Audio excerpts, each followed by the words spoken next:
Well, hello and welcome to the Skillwork Forum, where we gather every week and talk about ideas, innovations, things that we may be able to help you as a leader in your company that's trying to face and resolve the skill worker shortage in America. So, again, I'm Tim. I'm joined with my partner here, Brett, and today we're going to continue on in this series that we've been on over the last couple of weeks. We call it the cost of not changing, and really it's about this concept that at what point is the pain of continuing on what you're doing sufficient enough to cause you to change? Because we don't like to change, but human nature is such that we like to stay in our lanes, and unfortunately sometimes lanes can become ruts. And so this series is all about the cost of not changing, and specifically some of the costs that companies that are dealing with skilled worker shortages are trying to deal with. So in today's podcast, this particular aspect of that cost is a topic that really all of us try to avoid, and there are a lot of things that drive and influence what we're going to be talking about today, but essentially it's when your company's culture starts taking a turn for the worse. And sometimes it's kind of gradual and happens overnight, but everybody knows it and everybody understands when the culture at your company is beginning to deteriorate and sometimes even becoming toxic, a toxic culture. Nobody wants a company with a toxic culture. So many factors influence. We talk about it all the time here, Brett, at our company. Leadership, values is big to us, even the people that you bring into your company. One thing that we know is a huge driver to culture is when things go unresolved, when you don't face problems. So that's what we're going to talk about today specifically. Yep, no, we are. So that kind of leads into, usually we like to kind of give an example, and a lot of times have an exact example. Unhealthy culture is a unique one, from a standpoint. I think it's one that probably has a greater tendency to creep up on companies. Yeah. Than others. It's all of a sudden like, how did we get there? And so I think at the core of most culture issues, if you really peel it back, it really comes down to a lack of trust. And that companies get there, in a variety of ways. It can be very direct, where their core values are just not good and that. But a lot of times, and I think probably maybe a little more of what we're going to talk about today as it relates to the impact of not addressing issues like understaffing, right? How that begins to erode. And, culture and trust, more specifically trust, is, it's like any relationship. Tim, as you know, both you and I are passionate about, relationships, about marriages specifically. In our spare time, we counsel couples in those areas, and trust in any relationship, specifically a marriage, but also in your business, is critical. Oh, yeah. And once that trust is eroded, it's not that you can't ever get it back, but it's work. Yeah. And so as a company, as a business, I think obviously the desire or the goal would be to recognize it and don't let it get there. Right.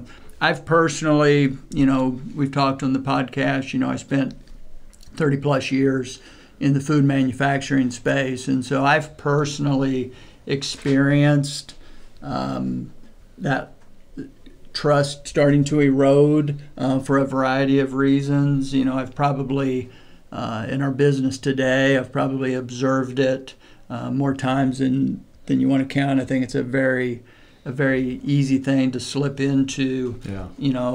I would say, Tim, in our case, today at Skillwork, when you talk about understanding, I think the clients that we have, I would say that kudos to them. The fact that they've come to us and are working with us is probably an indication that they've already recognized the impact that not addressing this pain point is having. It's It's all the other companies that are still kind of thinking that the problem's going to go away at some point would be the ones that I would hope, you hear what we're saying here. I kind of equate it, Tim, to, our kids. Ours are older now, but maybe grandkids. We like to teach. We like to teach our kids things and stuff like that. But the truth is, kids learn a lot by what we do and what we say, or in our actions, more so than maybe specifically, what we're telling them. And I think it's a little bit the same with your employees. Your employees, you can tell them these are our values, you're important to us, you're the most important. But when you continue to allow your business to be understaffed, people overworked, bringing in lesser talent, your actions tell them, right or wrong, that you don't really care. That's right. It's what they hear. And so that starts to become the issue, and then that frustration leads to discontent and eventually leads to erosion in that trust, which ultimately breaks down your culture. So. Right. So, how do you know? It's a great question. As we were looking at this topic, it's like, well, how do you know that your culture is beginning to kind of deteriorate? How do you know you have an issue, or maybe something's starting to, on the horizon, things are starting to crop up? What are some signs you may be going in the wrong direction? So we thought we'd just go through. These are some typical things that you might experience in your company, even in relationship. This can apply to your family relationship. It can apply to organizations, your church, whatever. Anytime you have a group of people coming together, there are some telltale signs, but specifically with your company, what are some ways that you may be having leadership, or rather you may be having culture degradation going on at your organization? Yep, no, for sure. So kind of along the lines of what I was just talking about, but when your leadership, your managers, supervisors, owners, whatever the case may be, when you're consistently not living out your core values, I'm a big fan of Pat Lencioni, and he wrote a book. He's written a lot of books, but he wrote a book and then did a lot of detail called The Five Dysfunctions of a Company, or of a Team, Five Dysfunctions of a Team. Right. And if you really look at that book, what they're talking about there, it all really boils down, like I said a minute ago, to trust.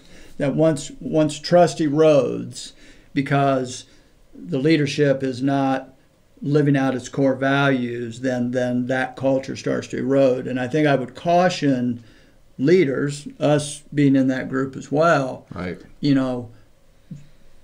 Just because it's not necessarily intentional, still, if it's perceived or it doesn't appear to be being addressed, you're going to be viewed as not living up to your core values.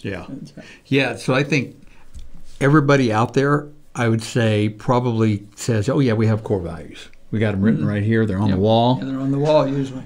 Yeah, but what happens is when your leaders, your frontline leaders, really, the people that are closest to your employees, when they, like you said, when they're not actually living up to those, it results in people not trusting them and all the things you talk about. And a big thing can happen is you start building up this division between leadership and workers, between the blue collar, the white collar, the bosses and the workers, however you want to split it.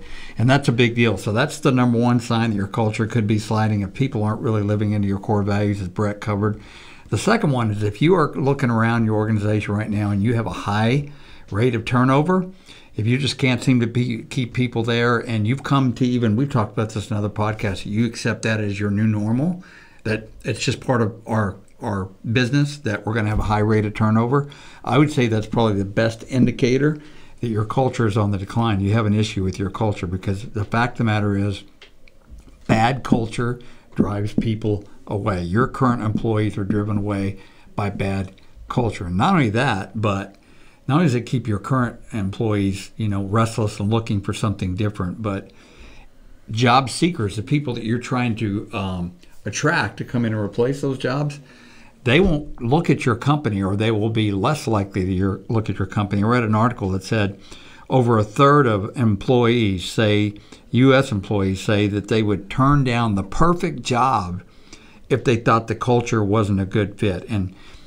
in this the environment we live in today, where social media is so much information is out there, all I have to do is put your company's name in, and I guarantee you there'll be reviews, there'll be past employees. Your culture will be out there, and if people look at that and it's bad, they won't come. They won't come there. And as a matter of fact, it's a big deal when we go to look at helping one of our clients. What's your culture like there? Because we don't want to put our skill workers into a bad culture. Right. It's just, that's part of our respecting of our skilled workers. So it's a big deal. So that's the second one. So, the core values missing, high rate of turnover. What's the third one then, Brett? Yeah, so then the third one, is when you start seeing a higher percentage of absenteeism and tardiness, and really what those really are a sign of is a lack of engagement. Once your employees become disengaged, then that's an indication that your culture has eroded, and the result of that is people, they don't really just feel that committed, so higher level of absenteeism, and you get yourself in this crazy cycle to where you, as a company, as a business owner, you start to rationalize these things because you can't afford to lose these people. Right. And so now you've got yourself in a real, problem, and that'll continue. So, one of the things, there was a Gallup article, for some hopefully we recognize these culture issues and we make these changes, as we say, because it's the right thing to do. If you truly believe if one of your core values is the most important thing is our people, then that's a core value, and you'll be judged whether you want to be or not on really how you live that out. But just in case that doesn't persuade you, maybe you're a dollars and cents. Maybe you're the accountant in the company, and you need to be convinced that, well, is this really costing us any money? Exactly. And so Gallup showed in a recent article and survey that they did that disengaged employees are 37% higher absenteeism. Wow. And that 18% lower productivity. And to put that in, I can give you a big number of what that means nationally, but it's hard to relate to those kinds of numbers. They went further, which I thought was really interesting. They said a company, what that equates to, a company of 250 people, that high absenteeism, lower productivity, related to approximately $3.1 million in lost bottom line. And that's a pretty small company. The big 250, yeah. That's a lot of money to the bottom line. So for the bean counters out there, we love you, and more importantly, these numbers will speak to your love language. So those are good details. I appreciate that, and numbers matter; they don't lie. So if you're having a lot of absenteeism and tardiness, I think it would probably go back to what you said. It probably tied to the fact that you're not probably following through in your culture, and you have people that absenteeism, tardiness leads to people walking out the door. So you can see some of these things are related.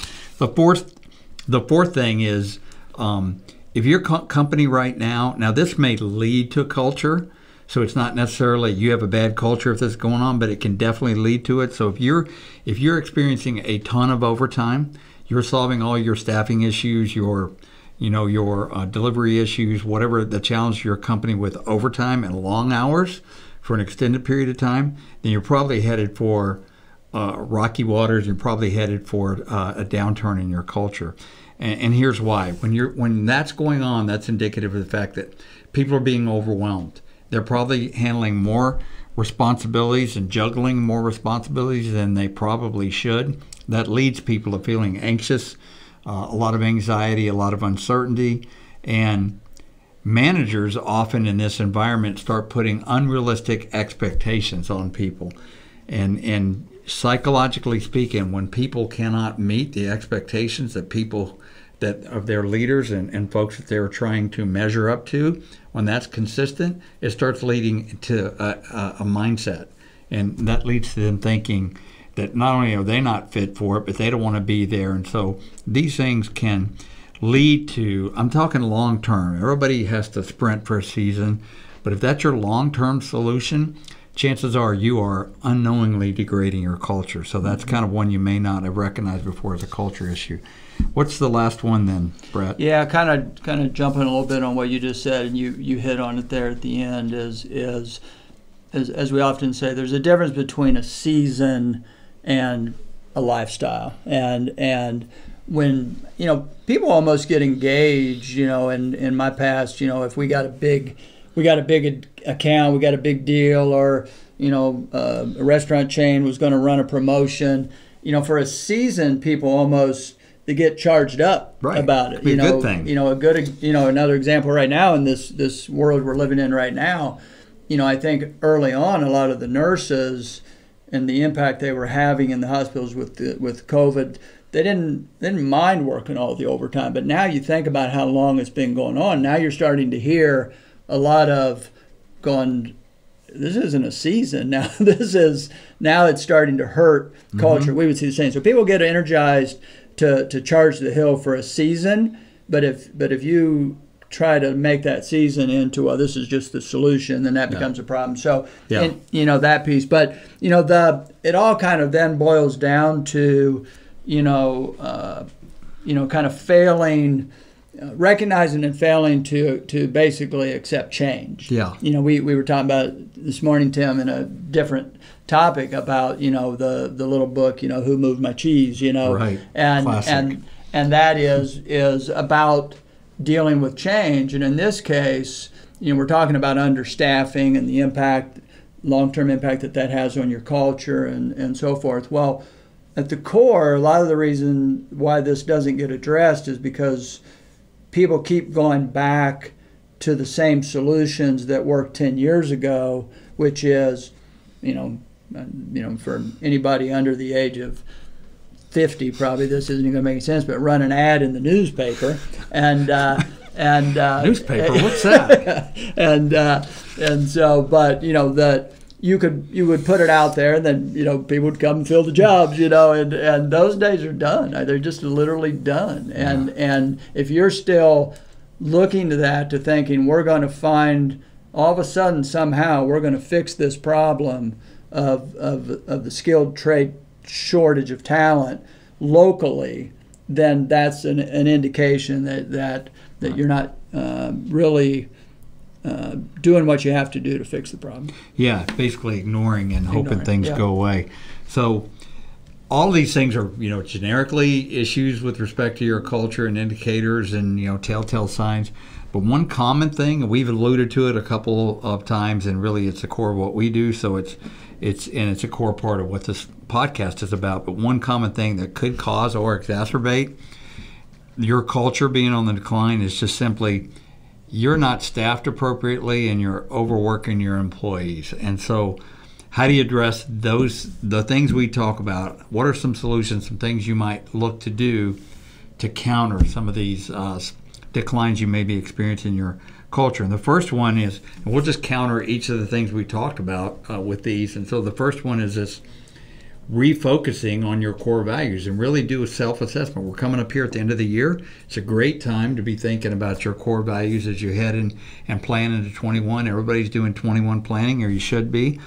So if people are really your top priority, if your core values really matter to you, then I would say the first thing you should do is take an honest, hardcore look, get some feedback from your employees in a way that's non-punitive, that can't be attributed to them. Get the information, and bad news doesn't get better with time. Try to find out what's going on with your culture. And then if your core values are important to you, lead by example. So from the top down, and insist that your managers, your leaders, all the way up to the top of the food chain, follow those core values and set the example, and don't tolerate deviation from those.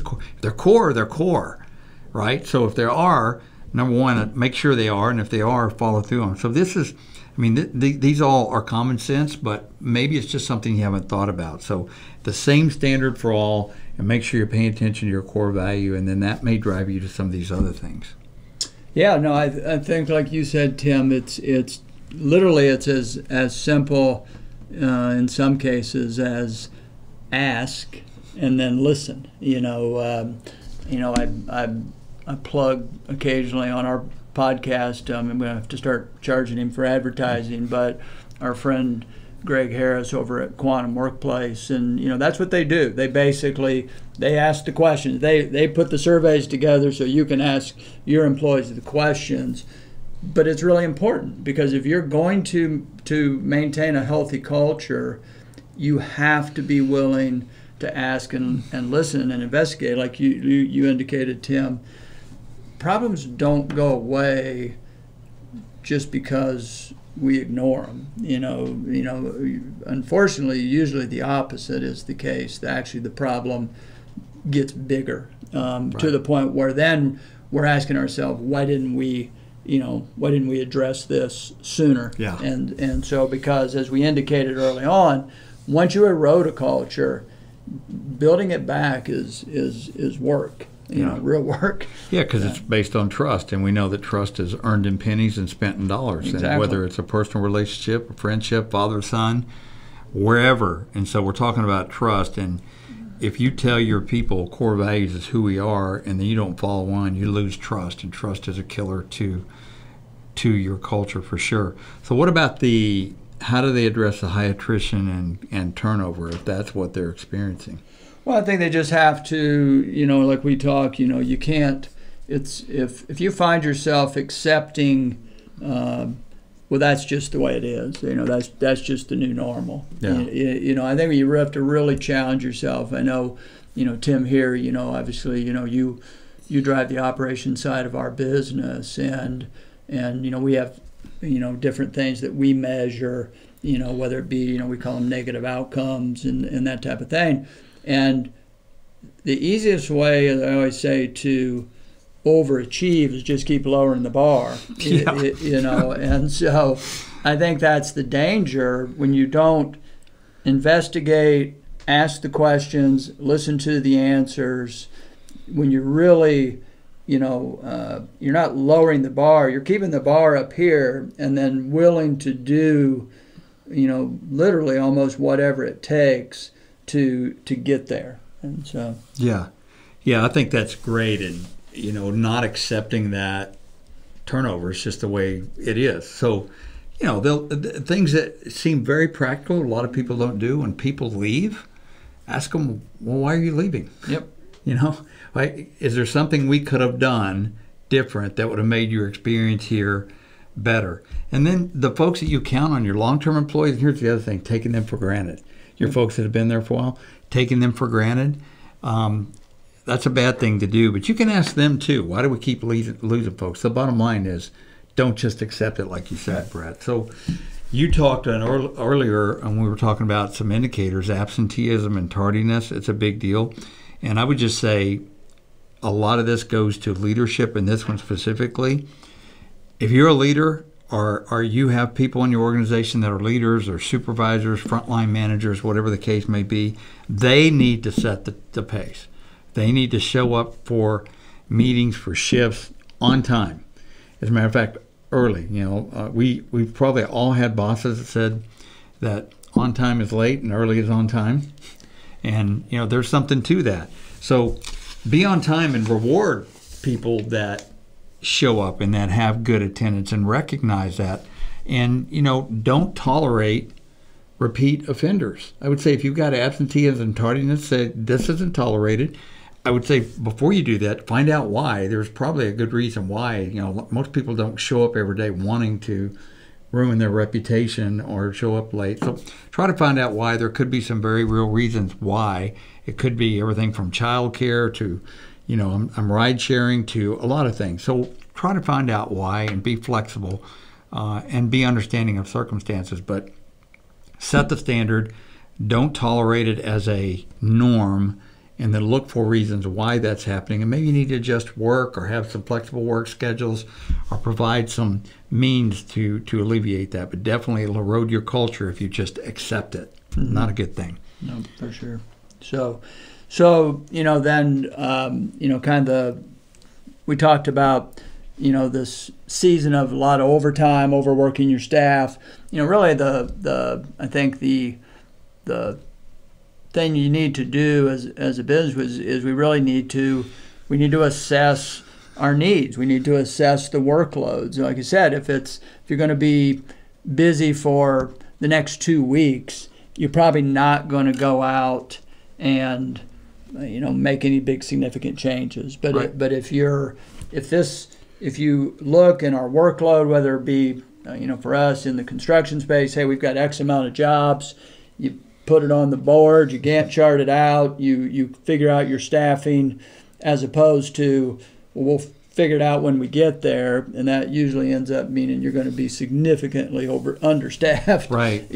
Type thing. And same inside the manufacturing facilities, probably even more so in their case. I think it's easier for them to assess, here's where they are, and if your maintenance team is consistently working 6 and 7 days a week, it's just eventually it's going to burn them out. So we also talk about managing customer expectations. Don't say yes to everything, and then put this huge demand on your employees with the idea that they're always going to bail you out. I've always kind of led the sales side of most of my organizations, and so I'm the first to admit, salespeople love to sell stuff, and we say yes to things that sometimes we shouldn't. Exactly. I was just going to bring that up. So.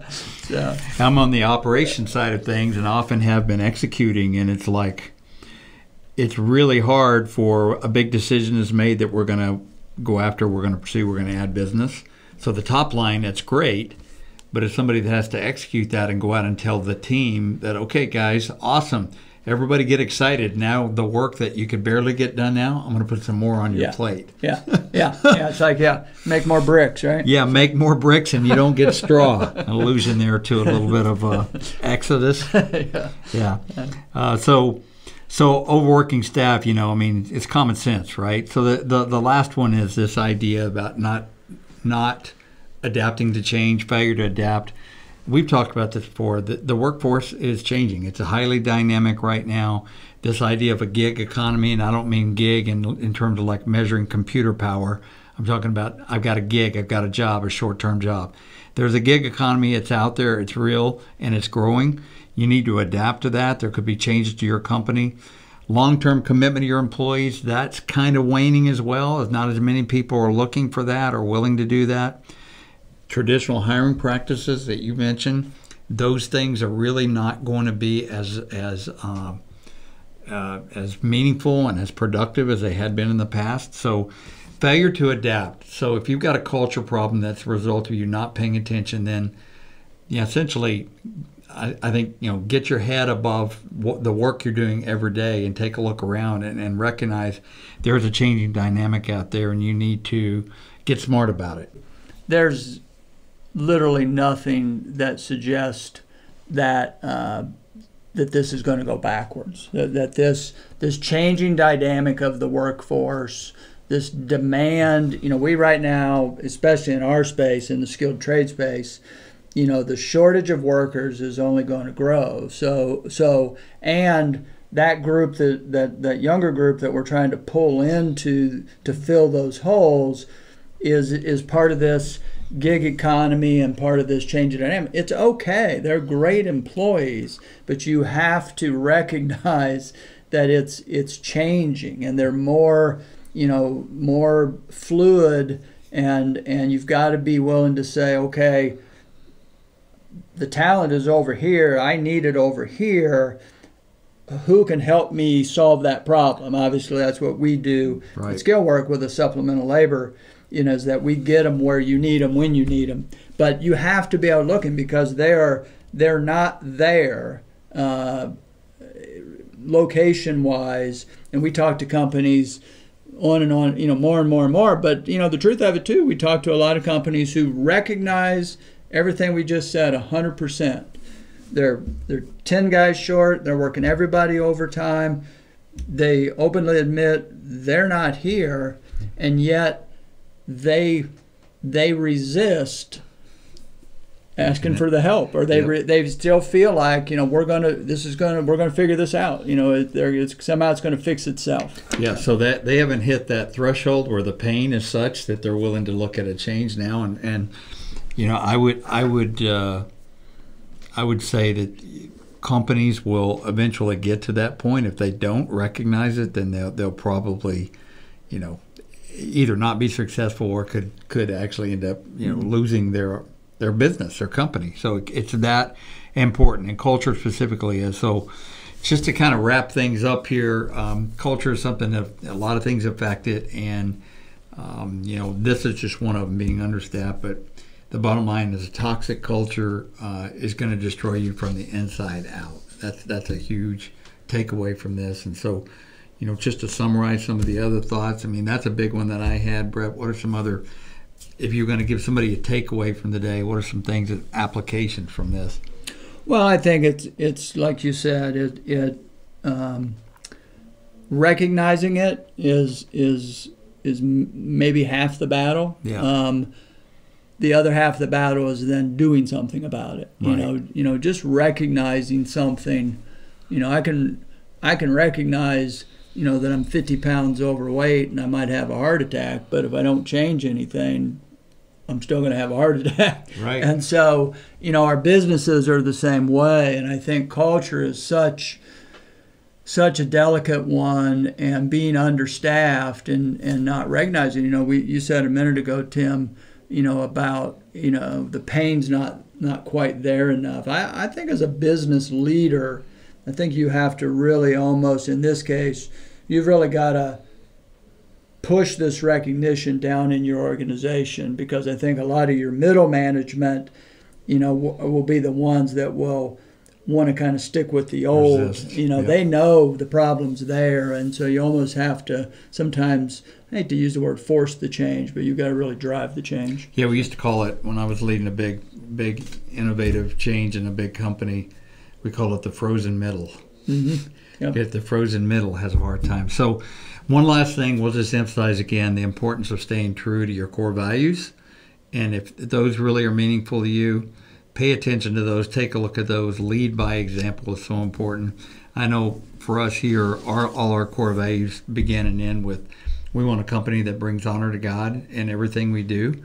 And so that informs all of our decisions, and a big part of that is we value people and we listen to the things that impact their lives and try to be sensitive to that. So this is the 5th of 6 topics that we're going to cover in this cost of not changing series we've been in. We want to thank you for joining us here today. Hope that this information has been useful for you. We're passionate about culture, so we may have gone a little longer than normal, but we appreciate your patience with us. Until next time, we look forward to seeing you back here on the Skillwork Forum. Thank you.